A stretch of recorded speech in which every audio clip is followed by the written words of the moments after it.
Gorlitz High Performance Garage here. Doing a little update on the C20 again. Of course, I already showed you this awesome suicide wheel. I don't really like that. Can't wait to drive the truck with that. I do have a seat I'm going to be putting in here. It needs cleaned up. Actually, it needs took out of that truck up there and cleaned up. Then I'll just bolt it in here. But I can't put it in until I put the cab mount bushings in.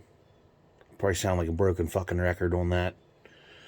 But now I'm going to be held up a little bit longer on the cab mount bushings because we're going to be putting the judge on the lift down in the other garage for a little while. She got a vibration in there somewhere. He complained about it there last fall when he was driving it around. So it had a bad vibration in there. It's a 4-speed. So I don't know if there's a bad bearing or what the deal is. But anyhow, the bed here's just about done. I got more shit done to it. They're last 2 days. I got these steps mounted. I got them clean. I sandblasted them, actually. This one has some holes in it. But they're not...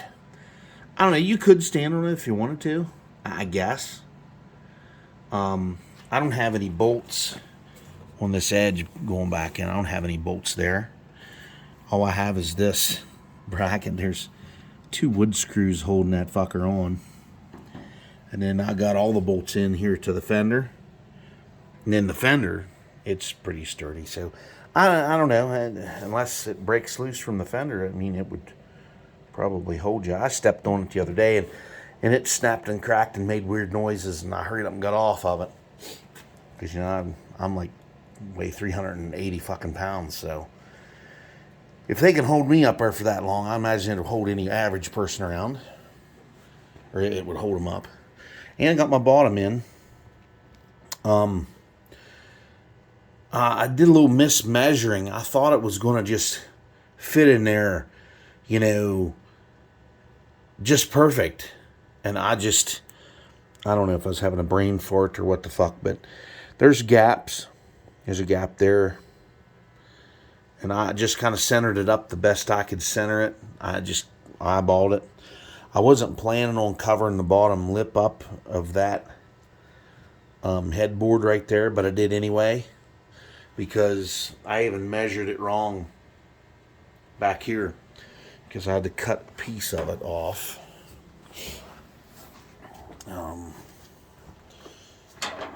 Back here.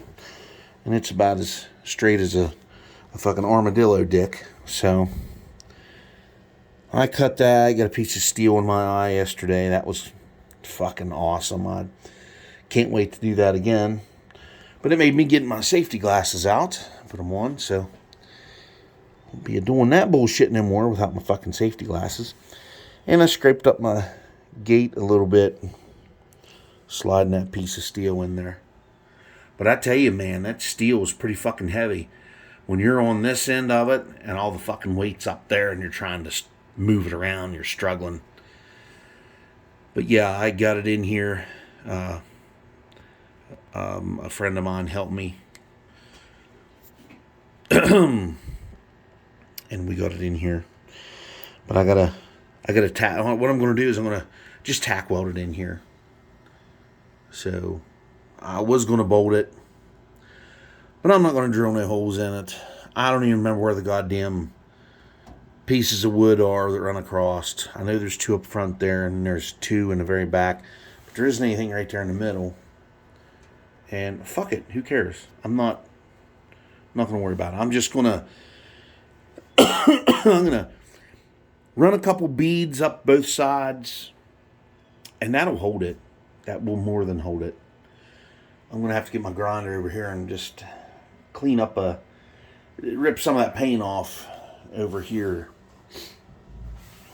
Because it's painted. It's a painted piece of steel. And the place we drug all this steel home from, it was like scrap that they were going to throw away anyhow. So my dad cut it apart, brought it home. I got a fucking shitload of it. He finally stopped bringing it home, so there won't be no more. So when this is used up, that'll be it. But I don't think we'll ever use this. There's a shitload of it here. But anyhow, I'm just going to run a few beads of weld on each side. And then we're going to say, fuck it. I got to make another taillight bracket for over here. Just going to make one, stick it to that post I have here. And then we'll mount it just like I mounted this one.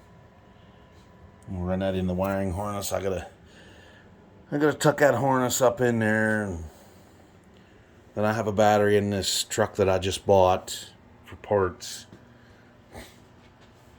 But there's one thing that I noticed yesterday, and it's no surprise to me because this truck was hit. It was hit pretty hard in the ass. I'm thinking it's got to be this side it was hit on. It was hit eons ago. And that's why I have this cab damage, because it had a fleet side bed. It was a fleet side bed truck from the factory. And as you can see up here on the corner of the cab, how dented up it is. Somebody hammered some of the dents out of it. I actually welded some stuff in. There were some tears in the steel that I welded in, and I still got a hole there. I can't weld it. The steel was actually really thin right there, and I can't weld it in. It just pops holes in it. And I don't have a TIG welder, so all I have is a MIG. I have my Eastwood MIG welder. And that's about as good as it's going to get. I'm going to grind it a little bit. I'm going to shape that with a little bit of Bondo. I'm not going to try and put a whole bunch in there. They had a shitload in there that I dug out. But anyway, the frame is bent on this side. It affected the cross member in here. The cross member was actually bent. It was caulked. And which made my bed go over to the passenger side more than on the driver's side. So I have an uneven part right here. But I noticed when I got back and looked at it, between the frame and the shackle and the bedside, see how close it is there. And we'll go over here, and you see how far away it is over here. And if you look for it, you notice it. But if you're not looking for it, you don't notice it. And this wheel sticks way in. On the other side, it does not. It's not in and near as far. So we have an issue. But I mean, as far as that goes, I think it tracks fine. It doesn't look like any of the leaf springs or shackles or anything was affected, unless they had tried to straighten. Maybe they had took it to a place and straightened the frame. I don't know. But that cross member is crooked in there. It's like up further than on one side than the other, like towards the cab. But as far as like when I was driving it around, I only got to drive it on my road out here. I never got to run any further because the pickup coil kept shorting on it.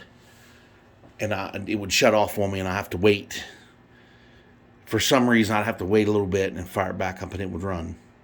I didn't think it was getting any fuel, but it was. It was just a pickup coil would short out and only fire on 4 cylinders. It'd fire like 1 and 7, and then 4, and 6. Those were the only ones that would fire. So it was 2 on each bank. So that's what it was doing. It was shorting out. It would fire at first, all 8. And then it got to the point where it got so bad that it would only fire on all 8 for like 30 seconds. And then it would bang, just fire on the 4.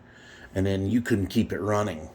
It would just carry on and miss and dumped a bunch of fuel in the fucking crankcase and stuff. I got to change oil, and there's a bunch of old nasty fuel in that crankcase. I got to drain the oil out of this thing. It's got to have a starter on it, put a battery in it, get it running. I might have to have a friend of mine come over and put it in time again for me. He's really good at it. Put my Chevelle in, it's like fucking spot on. He put it in perfect. It like while I was bumping the starter, he picked it up out, and I bumped the starter, and he like dropped it, and it fell right in, right where it needed to be. And then he put his light on it and turned it, advanced it. And actually the advance was working without the vacuum line. But that's them Chinese distributors. You get an HEI from China, you're going to have some fucking issues. And I just don't understand why they're doing this. It's like, it's profit over quality. Hey, we gotta make sure that, we make all this money. I mean, they are a cheaper distributor that, as far as cost goes. You can get one for like $50. But if you get a good one made over here, an HEI made in the USA, from either that DUI company or just a plain old HEI that was just made to factory spec in the United States, those ones are like $100. Those DUI ones, they're like $200 and some dollars, $300. And you're getting what you pay for. You're really getting what you pay for. You're getting something good. So I may break down and buy one of them for the Chevelle later on, but we'll see. But anyhow, that's the only issue I have with this, other than it just needing cab mount bushings. I'm going to get some wheel spacers for the back and bring these wheels out away from the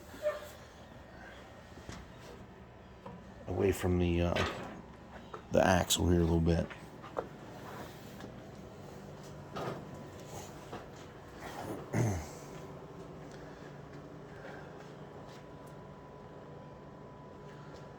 See, they're really far in there. They stick way in. I'm going to put a spacer in. I'll bring them out a little bit. Put a bigger set of tires on the back. I'm thinking about going a little taller on the front. But those wheels, they polish up pretty nice. So I think I'm just going to keep them on it. I have no idea what kind of wheels they are. That center, I fucked it up pulling on the trailer when I brought it home here. So, but yeah, everybody, that's all I got. She's coming along here. We'll be done before you know it. Let me try to buff those fenders out a little bit. As far as this bare wood here goes, I don't know what I'm going to do there yet. I'd like to get a sheet of diamond plate and put there, but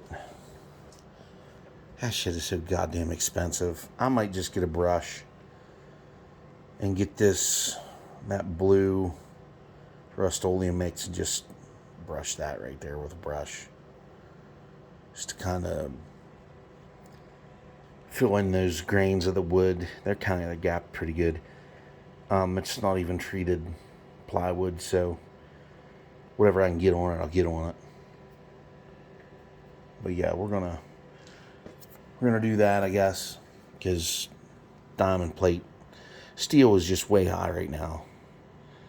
Aluminum diamond plate it's like $2,000 for a sheet of it, and then you'd have to cut it up and aggravate with it.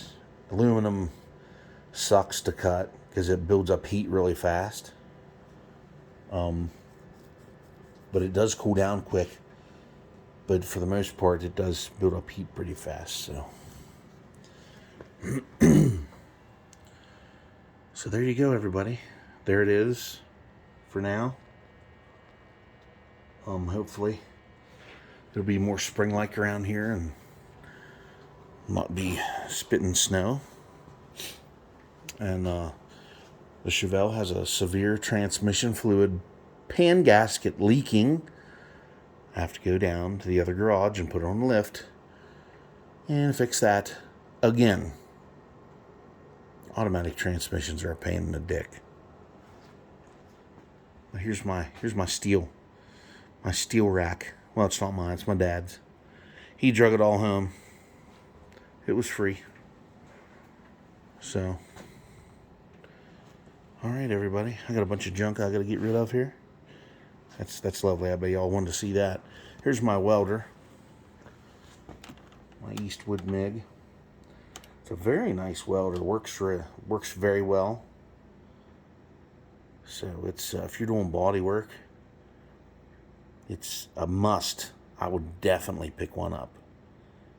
So unless you can get one cheaper at Harbor Freight, which you probably can. All right, everybody. That's all I got. Have a good one. Like, share, subscribe, comment. Please comment. Makes my day when somebody comments. Please comment. All right, everybody. Have a good one.